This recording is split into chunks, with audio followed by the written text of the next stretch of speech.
하나님 말씀을 보겠습니다. 이사야 29장입니다. 1절부터 24절까지 우리 교독을 하겠습니다. 이사야서 29장 1절부터 24절 교독하겠습니다. 슬프다 아리엘이요 아리엘이요 다윗이 진친 성읍이요 해마다 절기가 돌아오려니와 내가 아리엘을 괴롭게 하리니 그가 슬퍼하고 애곡하며 내게 아리엘과 같이 되리라. 내가 너를 사면으로 둘러 진을 치며 너를 애워 대를 쌓아 너를 치리니 내가 낮아져서 땅에서 말하며 내 말소리가 나지기 티끌에서 날 것이라. 내 목소리가 신접한 자의 목소리같이 땅에서 나며 내 말소리가 티끌에서 지컬이리라. 그럴지라도 내 대적의 무리는 세미한 티끌 같겠고 강포한 자의 무리는 날려가는 겨 같으리니 그 일이 순식간에 갑자기 일어날 것이라. 만군의 여호와께서 우레와 지진과 큰 소리와 회오리 바람과 폭풍과 맹렬한 불꽃으로 그들을 징벌하실 것인즉 아리엘을 치는 열방의 무리 곧 아리엘과 그 요새를 쳐서 그를 공고하게 하는 모든 자는 꿈같이 밤에 환상같이 되리니 줄인 자가 꿈에 먹었을지라도 깨면 그 속은 여전히 비고 목마른 자가 꿈에 마셨을지라도 깨면 곤비하며 그 속에 갈증이 있는 것 같이 시온산을 치는 열방의 무리가 그와 같으리라. 너희는 놀라고 놀라라. 너희는 맹인이 되고 맹인이 되라. 그들의 취함이 포도주로 말미암음이 아니며 그들의 비틀거림이 독주로 말미암음이 아니니라. 대저 여호와께서 깊이 잠들게 하는 영을 너희에게 부어주사 너희의 눈을 감기셨음이니 그가 선지자들과 너희의 지도자인 선견자들을 덮으셨음이라.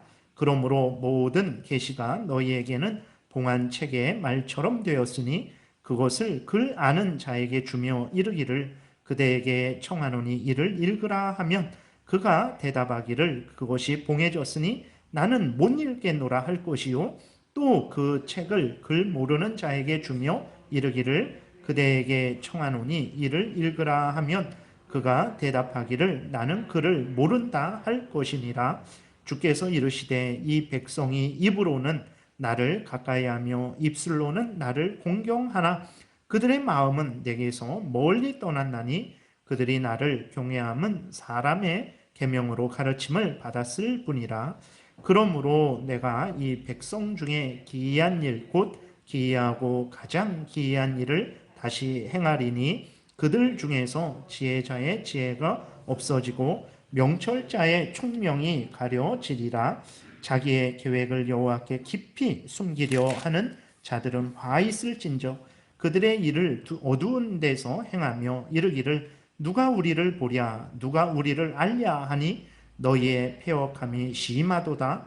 토기장이를 어찌 진흙같이 여기겠느냐. 지음을 받은 물건이 어찌 자기를 지은 이에게 대하여 이르기를 그가 나를 짓지 아니하였다 하겠으며 빚음을 받은 물건이 자기를 빚은 이에게 대하여 이르기를 그가 총명이 없다 하겠느냐. 오래지 아니하여 레바논이 기름진 밭으로 변하지 아니하겠으며 기름진 밭이 숲으로 여겨지지 아니하겠느냐.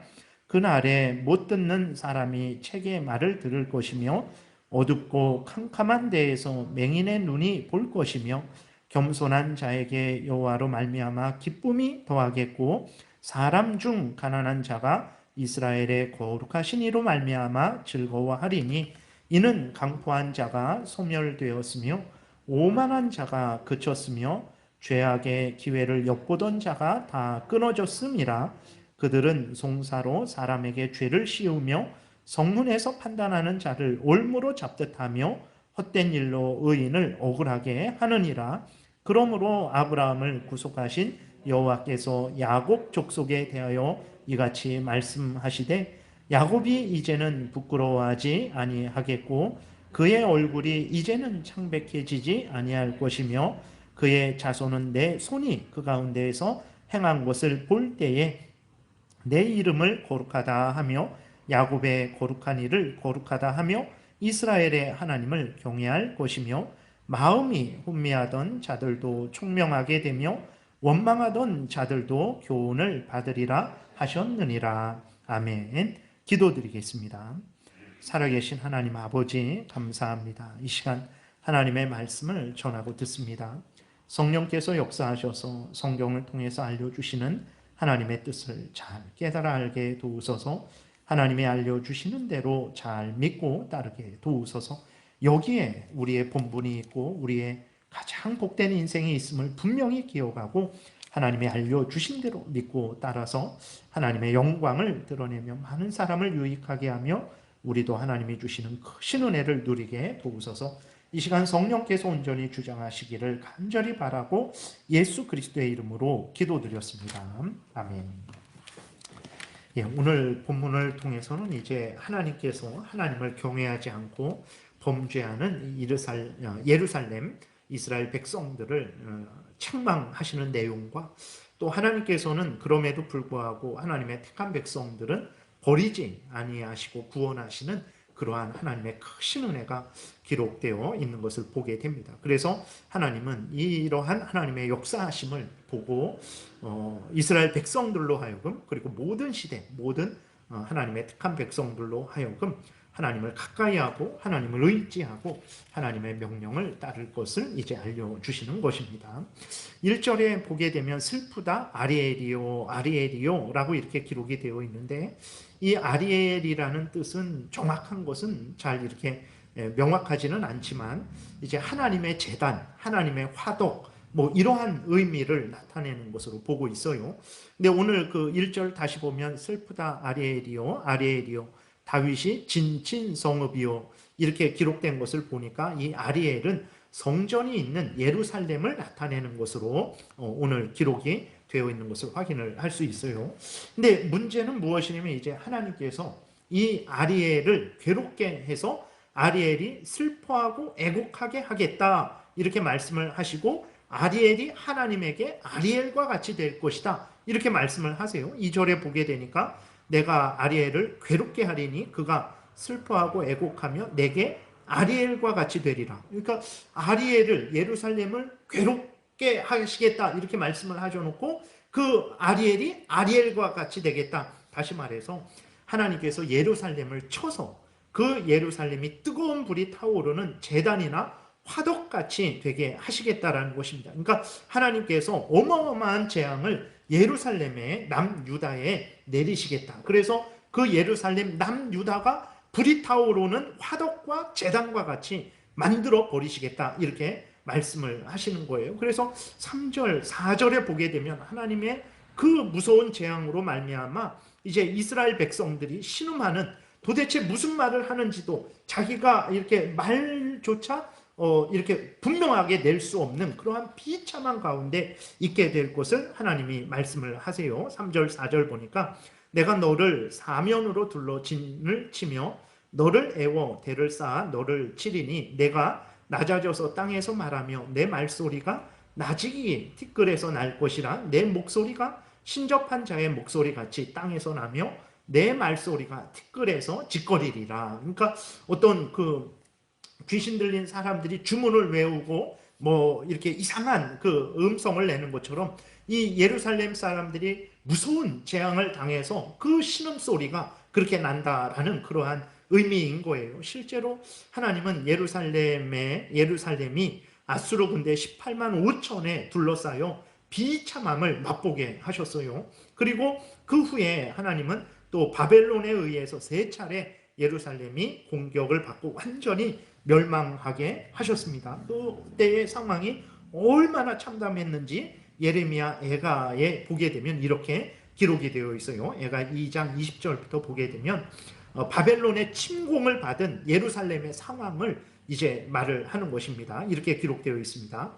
여호와여 보시옵소서 주께서 누구에게 이같이 행하셨는지요. 여인들이 어찌 자기 열매 곧 그들이 낳은 아이들을 먹어오며 제사장들과 선지자들이 어찌 주의 성소에서 죽임을 당하오리이까.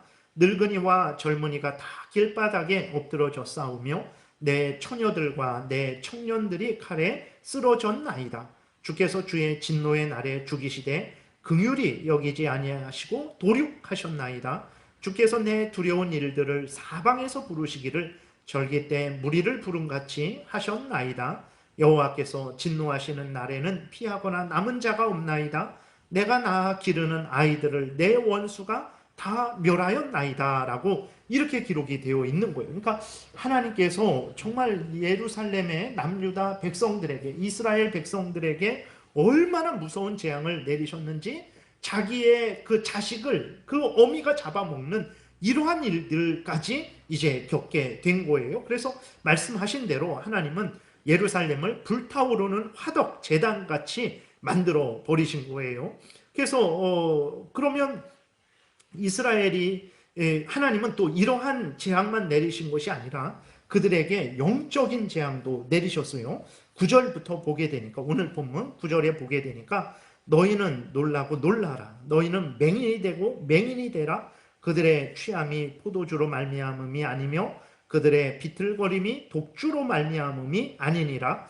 대저 여호와께서 깊이 잠들게 하는 영을 너희에게 부어주사 너희의 눈을 감기셨음이니 그가 선지자들과 너희의 지도자인 선견자들을 덮으셨음이라. 그러므로 모든 계시가 너희에게는 봉한 책의 말처럼 되었으니 그것을 그라는 자에게 주며 이르기를 그대에게 청하노니 이를 읽으라 하면 그가 대답하기를 그것이 봉해졌으니 나는 못 읽겠노라 할 것이요.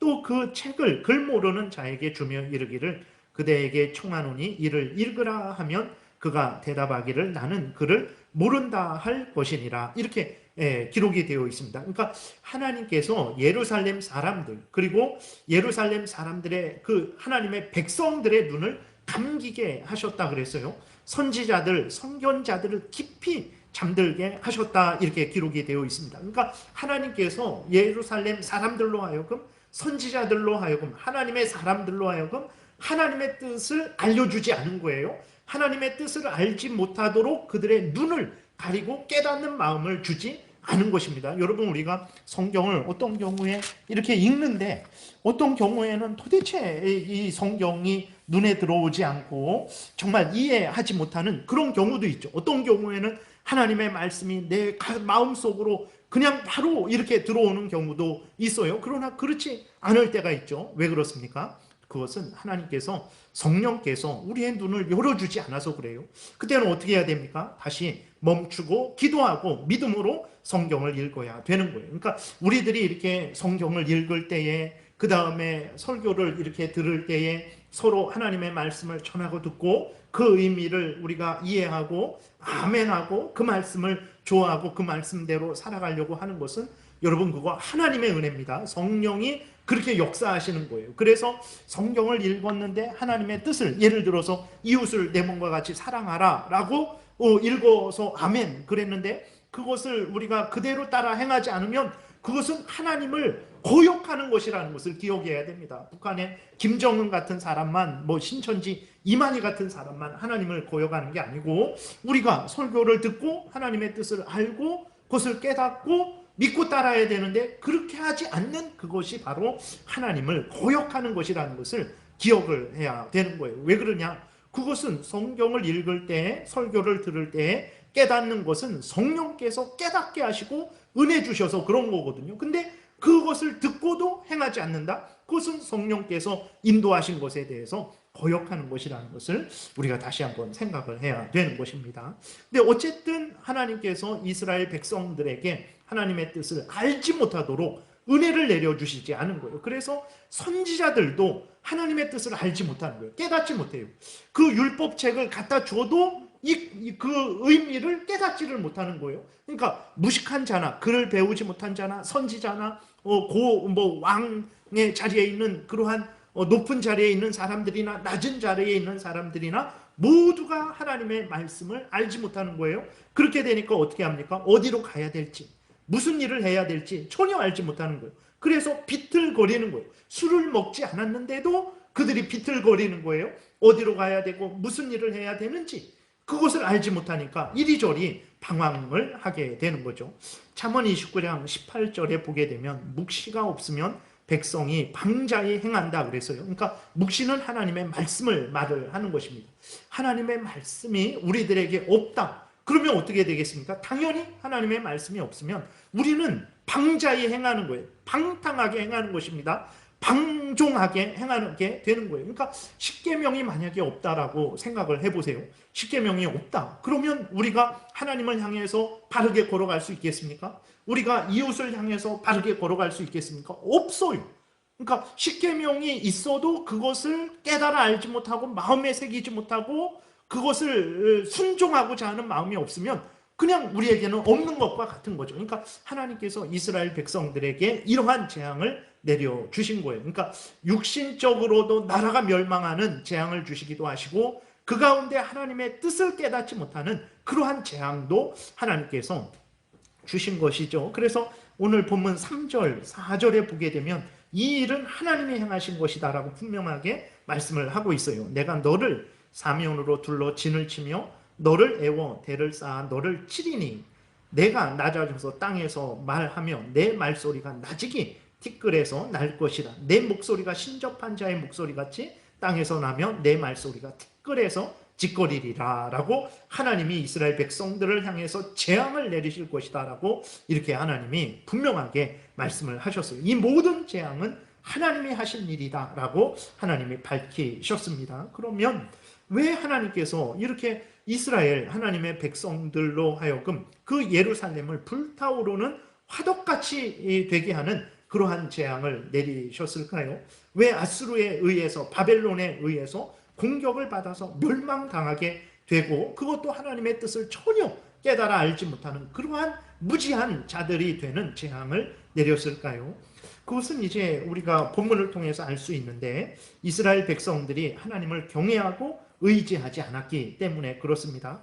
하나님이 성경에서 알려주신 대로 믿고 따르지 않았기 때문에 그래요. 13절 오늘 본문 14절에 보게 되니까 주께서 이르시되 이 백성이 입으로는 나를 가까이하며 입술로는 나를 공경하나 그들의 마음은 내게서 멀리 떠났나니 그들이 나를 경외함은 사람의 계명으로 가르침을 받았을 뿐이라. 그러므로 내가 이 백성 중에 기이한 일 곧 기이하고 가장 기이한 일을 다시 행하리니 그들 중에서 지혜자의 지혜가 없어지고 명철자의 총명이 가려지리라. 그러니까 하나님께서 왜 이러한 재앙을 내려주셨냐? 그랬을 때 이스라엘 백성들이 중심으로 하나님을 믿고 경외하지 않았기 때문에 그렇습니다. 이스라엘 백성들이 하나님을 공경했어요. 그러니까 아침 저녁으로 제사를 드리고 매 안식일마다 제사를 드리고 절기 때마다 제사를 드렸어요.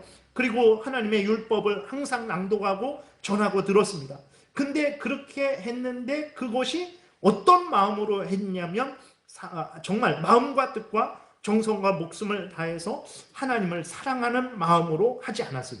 전적으로 하나님을 의지하는 마음으로 하지 않았습니다. 겉으로는 아침 저녁으로 안식일마다 절기마다 제사를 드렸지만 그 제사는 형식적이었던 거죠. 그러니까 하나님을 사랑하고 감사하는 마음이 하나도 없었고 경외하고 의지하는 마음이 하나도 없었어요. 그러니까 늘 부담스러워하고 늘 지겨워하고 억지로 마지못해 드리는 그러한 마음과 태도로 하나님을 섬겼던 거예요. 그래서 하나님께서 이사야 1장에서도 보게 되면 정말 이 이스라엘 백성들이 제발 나에게 번제 좀 드리지 않았으면 좋겠다.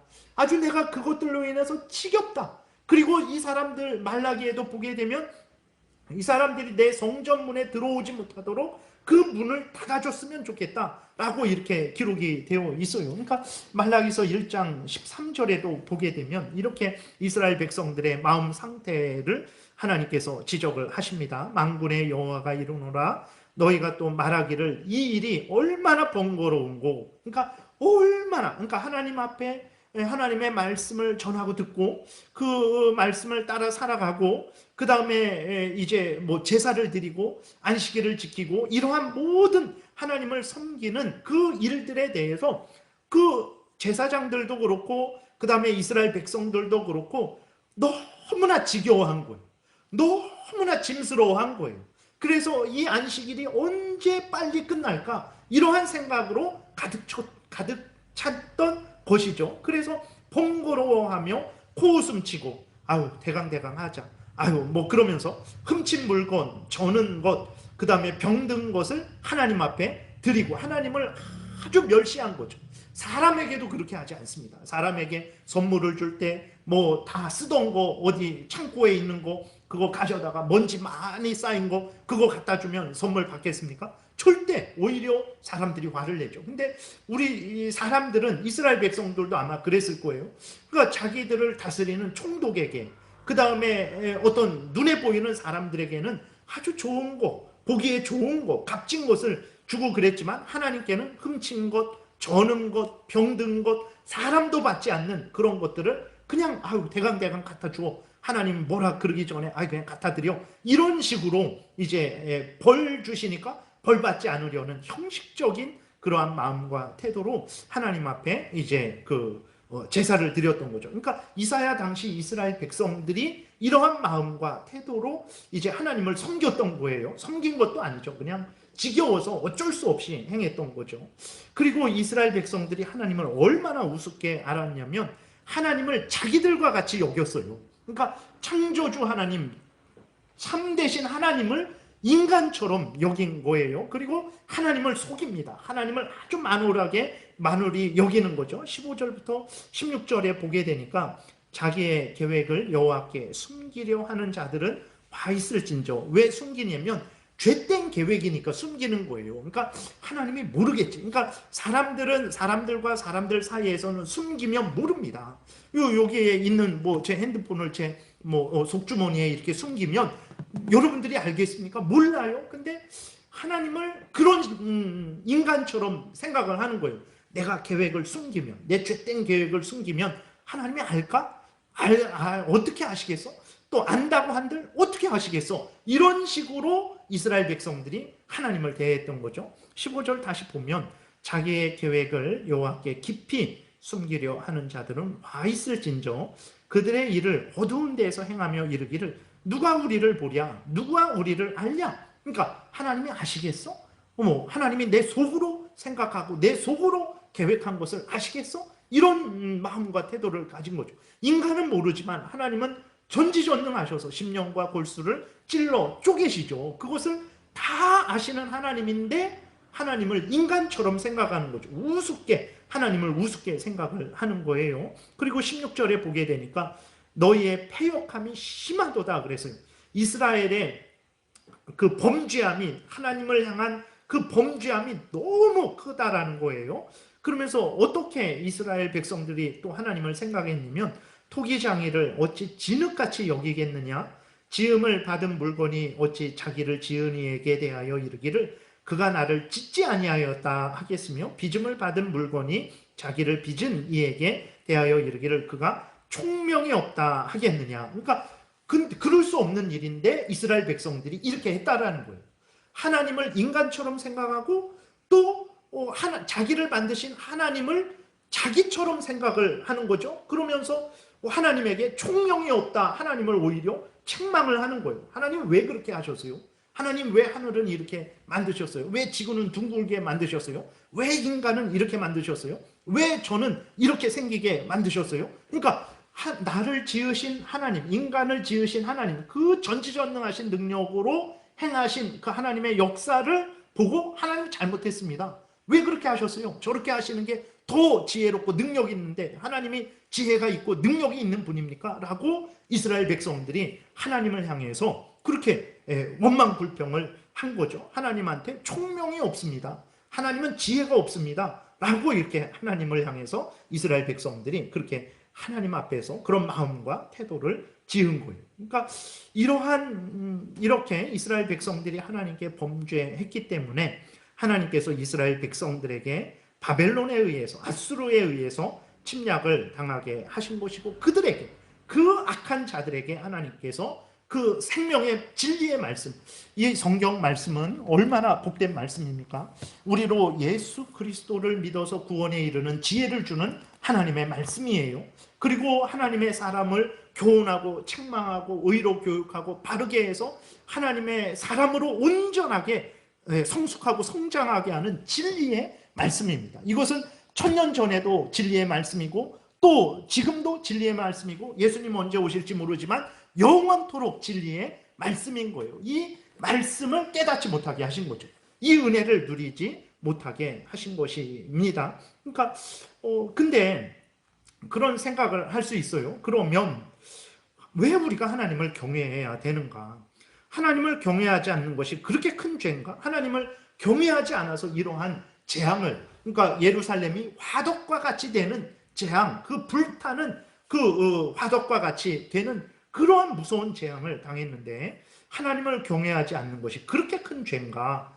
하나님을 경외하지 않음으로 인해서 아이들도 죽고 어른들도 죽고 여자들도 죽고 그 엄마는 자기 낳은 아들을 잡아먹는 그러한 비참한 상황, 무시무시한 재앙을 받을 만한 그러한 죄인가? 라고 그렇게 생각을 할 수 있어요. 그러니까 이 정도로 인간이 이렇게 악하게 된 거죠. 그러니까 죄로 오염되고 부패된 거예요. 그러니까 하나님을 경외하지 않는 것이 그게 그렇게 큰 죄인가? 그렇게 무서운 형벌을 받을 죄인가? 그러니까 그거는 참 말이 이제는 할 말이 없게 되는 거예요. 그러니까 예를 들어서 여러분 자식이 제가 왜 부모님께 효도해야 돼요? 제가 왜 부모님께 존댓말을 해야 돼요? 제가 왜 부모님에게 제가 번 돈을 갖다 드려야 돼요? 라고 할 때 여러분 뭐라고 그 자녀에게 대답을 하겠습니까? 그러니까 이거는 그러니까 인간들이 심지어 이런 생각을 그리스도인들도 하는 거죠. 아니 하나님을 경외하지 않은 게 그렇게 큰 죄인가? 그래서 예루살렘이 쑥대밭이 되고 모든 사람들이 전염병에 죽고 칼에 죽고 그 다음에 기근에 죽고 정말 자기의 자식을 잡아먹는 그러한 재앙을 당할 만한 그런 일인가? 그러니까 이렇게 생각하는 만큼 그리스도인들조차도 이제 어떤 인간 중심이 되어버린 거예요.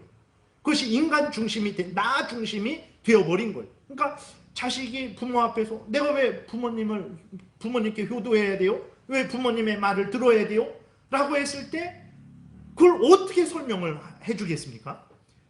참 그러니까 그게 얼마나 말도 안 되는 질문이고 참 근본을 무시하는 그러한 질문입니까? 근데 오늘날의 그리스도인들조차도 이제 이러한 생각을 갖게 되는 거죠.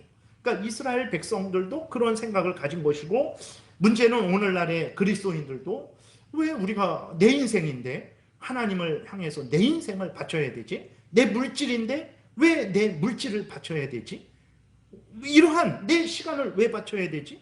왜 내 마음과 뜻과 정성과 목숨을 다해야 되지? 이런 생각을 갖게 되는 거예요. 그러면서 그렇게 하지 않는 것을 다행이다. 내가 내 인생을 잘 가치 있게 살아간다라고 그렇게 생각을 하는 만큼 오늘 우리들도 이렇게 죄로 오염되고 부패되어 있는 거죠.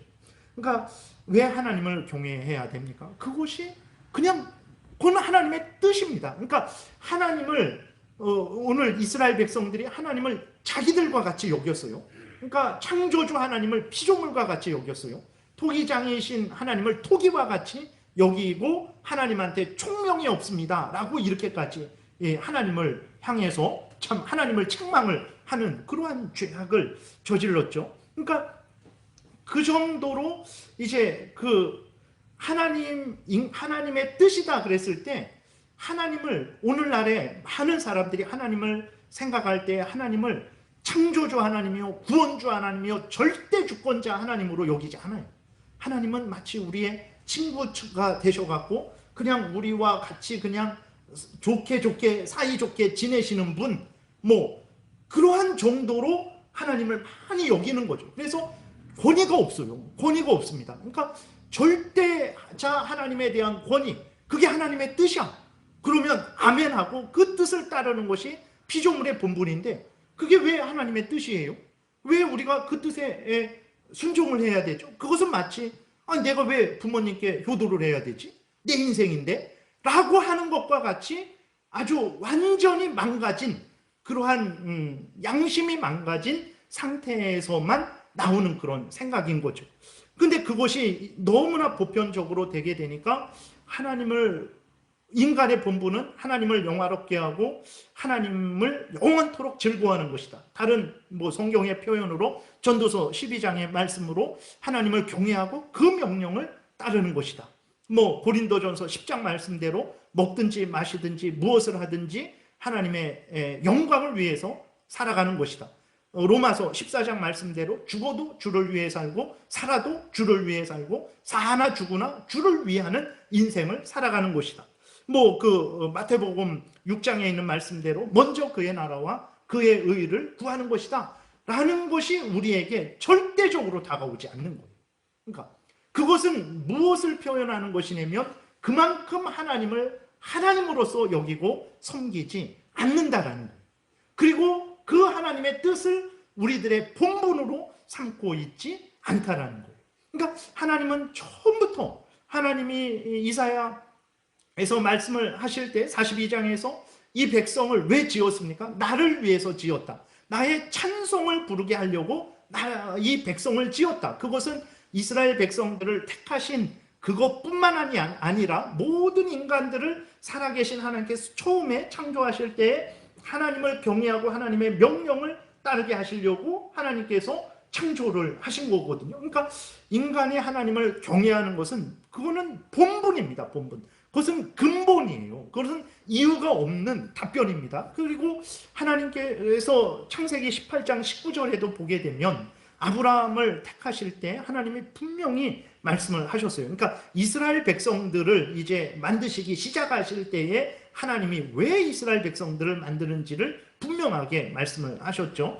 창세기 18장 19절에 내가 그로 그 자식과 권속에게 명하여, 그러니까 아브라함과 그 모든 자손들에게 명하여 여호와의 도를 지켜 의와 공도를 행하게 하려고 그를 택하였나니 이는 나 여호와가 아브라함에게 대하여 말한 일을 이루려 함이리라. 그러니까 하나님이 아브라함을 택하신 목적은 무엇이냐면 하나님의 도를 지키게 하려고, 하나님의 도를 따르는 의와 공도를 행하는 그러한 백성들로 만들려고 하나님이 이스라엘을 택하신 거예요. 근데 이스라엘 백성들이 하나님을 경외하고 하나님의 명령을 따르지 않은 거죠.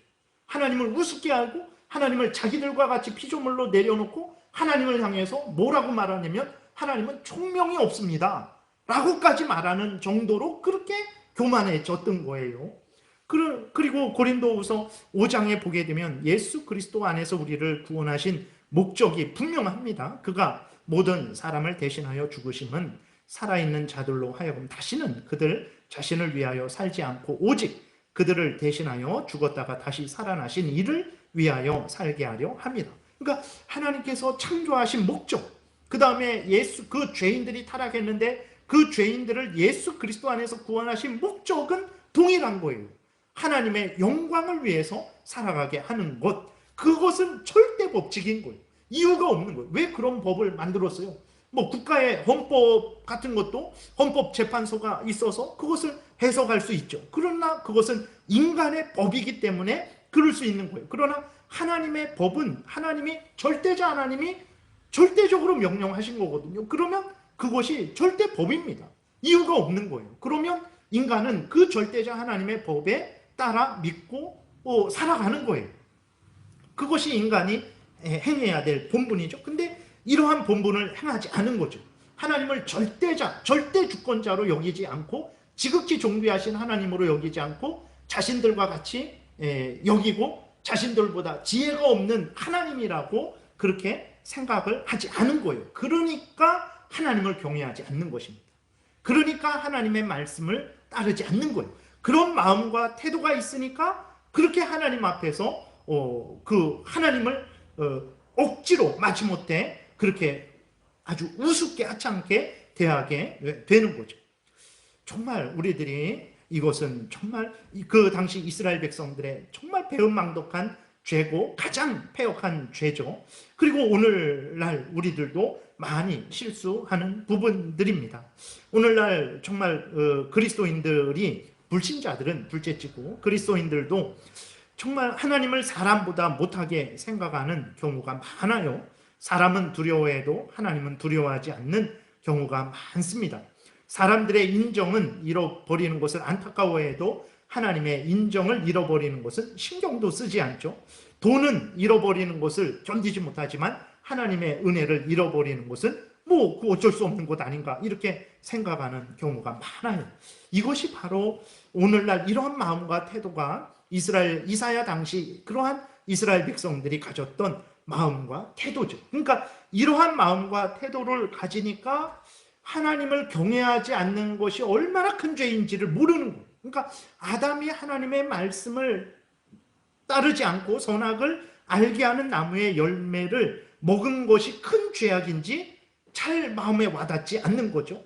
이스라엘이 하나님을 그렇게 경외하지 않은 뭐 그거 갖고 정말 재앙을 내려서 예루살렘을 불타는 화덕과 같이 만들어서 정말 엄마가 자기의 아이를 잡아먹는 그러한 비참한 상황까지 몰아가시는 그것이 너무 하나님 그렇게 심한 것 아닌가 하는 생각을 하는 거예요. 물론 자기의 자식을 잡아먹은 것은 하나님이 시킨 게 아닙니다. 그것은 그 인간의 탐욕이 그 정도예요. 자기가 살기 위해서는 자기의 자식도 죽여서 사는 게 인간의 그러한 아주 죄성이라는 것을 우리가 기억을 해야 되는 것입니다. 그래서 다시 한번 그렇게 하나님을 경외하지 않는 것이 정말 말할 수 없는 그러한 아주 가장 하나님의 절대자 하나님의 절대 법을 어긴 정말 가장 악한 죄이고 인간의 본분을 어긴 가장 근본되는 죄이고 이러한 형벌을 받아도 영원한 지옥 형벌을 받아도 마땅한 죄라는 것을 우리가 분명히 기억을 해야 되는 것입니다. 하나님을 경외하는 것이 그게 하나님의 뜻이고 우리의 본분이라는 것을 명심하고 항상 하나님을 경외하고 하나님의 명령을 따라 살아가야 되겠습니다. 그 다음에 보게 되면 그러나 하나님은 이러한 범죄한 그러한 이스라엘 백성들이지만 하나님께서 이 재앙을 내리신 목적에 대해서 우리에게 알려주세요. 왜 이러한 재앙을 내리셨냐? 그랬을 때에 이스라엘 백성들로 하여금 죄를 회개하고 돌이켜서 다시 하나님을 경외하고 섬기게 하려고 이러한 재앙을 내리신 것을 우리는 보게 됩니다. 하나님께서 예루살렘 이스라엘 백성들이 범죄해서 아수르와 바벨론을 통해서 이스라엘 백성들을 치셨어요. 치셨을 때의 재앙의 상태가 너무나 정말 끔찍했죠. 그러나 하나님이 어떻게 하십니까? 그 이스라엘을 적당히 치라고 말씀하셨는데 하나님의 명령을 어기고 이스라엘을 악하게 괴롭힌 아수르와 바벨론을 하나님이 진멸시키십니다. 그래서 5절부터 보게 되니까 하나님이 예루살렘을 더 아주 가혹하게 짓밟은 그러한 대적들을 하나님이 멸하시는 그러한 내용이 기록되어 있어요. 5절부터 8절에 보게 되니까 그럴지라도 내 대적의 무리는 세미한 티끌 같겠고 강포한 자의 무리는 날려가는 겨 같으리니 그 일이 순식간에 갑자기 일어날 것이라. 만군의 여호와께서 우레와 지진과 큰 소리와 회오리 바람과 폭풍과 맹렬한 불꽃으로 그들을 징벌하실 것인즉 아리엘을 치는 열방의 무리 곧 아리엘과 그 요새를 쳐서 그를 공고하게 하는 모든 자는 꿈같이 밤에 환상같이 되리니 줄인 자가 꿈에 먹었을지라도 깨면 그 속은 여전히 비고 목마른 자가 꿈에 마셨을지라도 깨면 곤비하며 그 속에 갈증이 있는 것 같이 시온 산을 치는 열방의 무리가 그와 같으리라. 그러니까 하나님이 예루살렘을 사랑하시는 것을 하나님의 택한 백성들을 사랑하시는 것을 알죠. 재앙을 내리시기 위해서 아수르나 바벨론을 막대기로 사용하셨는데 이 막대기들이 선을 넘은 거죠. 그래서 예루살렘을 비참하게 짓밟았어요. 그렇게 되니까 하나님의 백성을 비참하게 짓밟는 이 아수르와 바벨론 대적들을 하나님께서 완전히 멸하여 버리신 것입니다. 그리고 하나님께서 이스라엘을 예루살렘을 이제 회복시키십니다. 17절부터 24절까지 보게 되면 오래지 아니하여 레바논이 기름진 밭으로 변하지 아니하겠으며 기름진 밭이 숲으로 여겨지지 아니하겠느냐. 그날에 못 듣는 사람이 책의 말을 들을 것이며 그전에는 재앙을 받을 때에는 못 들었죠. 깨닫지 못했습니다. 그러나 하나님의 회복하시는 은혜가 있어서 이제는 다 듣게 되는 거예요. 하나님의 말씀을.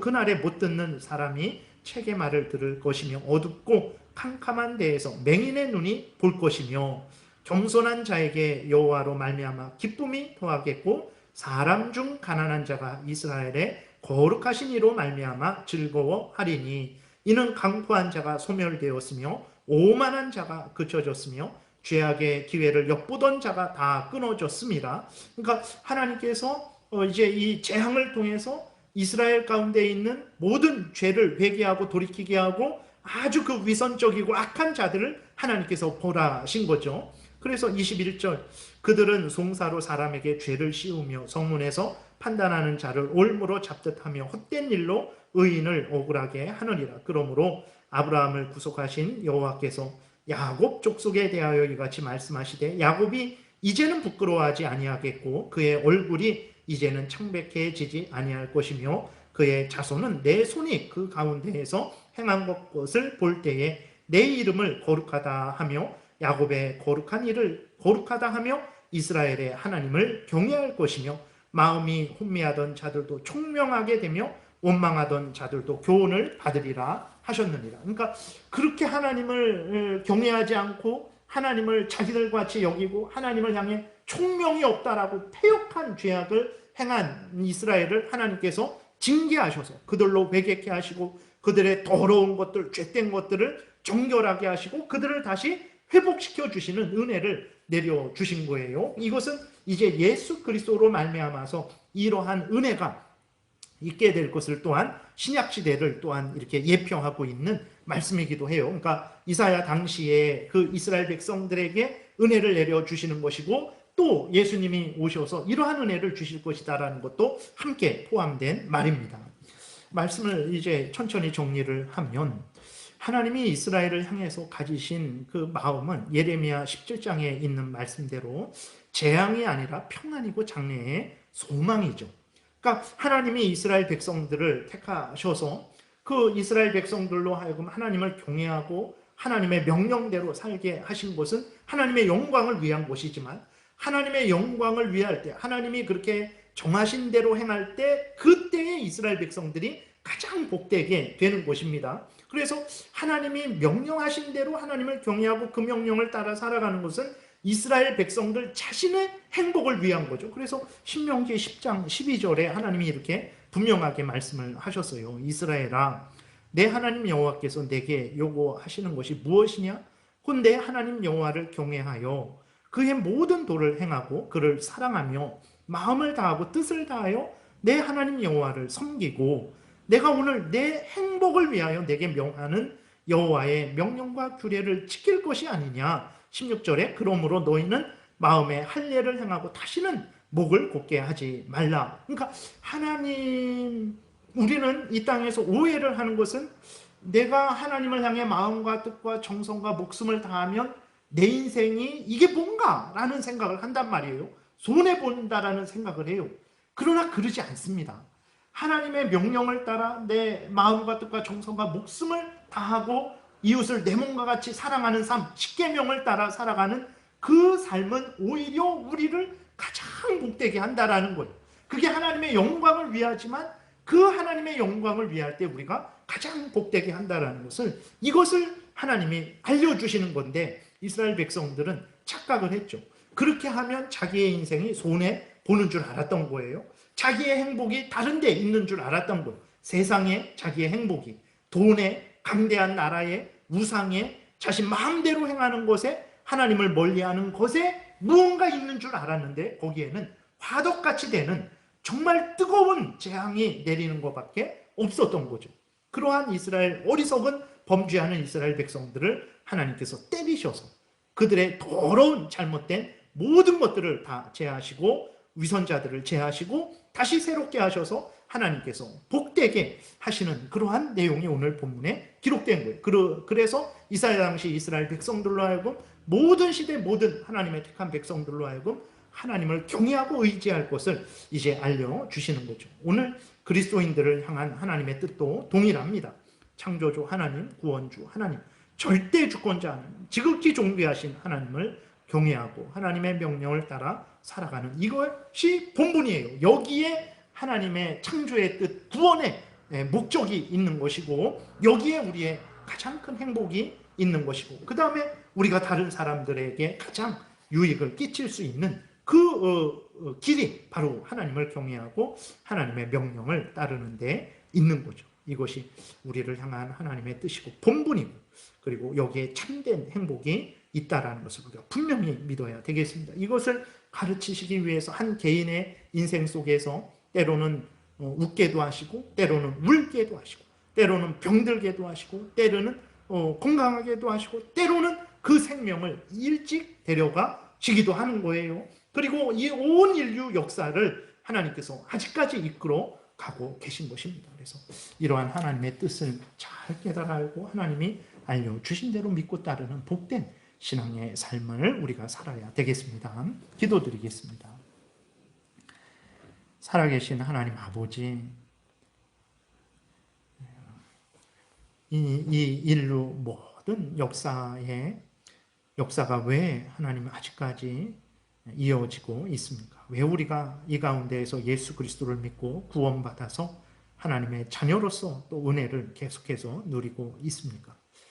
우리를 향해 계획하신 하나님의 그 놀라운 뜻을 하나님을 경외하고 하나님을 영화롭게 하며 하나님으로 인해 즐거워하고 하나님의 명령을 따라 가게 하려는 그 하나님의 뜻을 이루시기 위해서 아직도 이 인류 역사를 이끌어 가시는 것이고, 또 예수 그리스도 안에서 우리를 구원하셔서 은혜를 주시는 것이 아닙니까?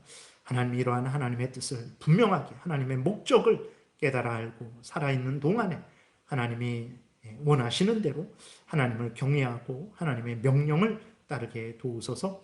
이것이 우리의 본분이며 여기에 참된 행복이 있고 여기에 참된 그러한 다른 사람들을 유익하게 하는 것이 있음을 분명히 기억하고 열심으로 이 사명을 감당하게 도우소서. 예수 그리스도의 이름으로 기도드렸습니다. 아멘.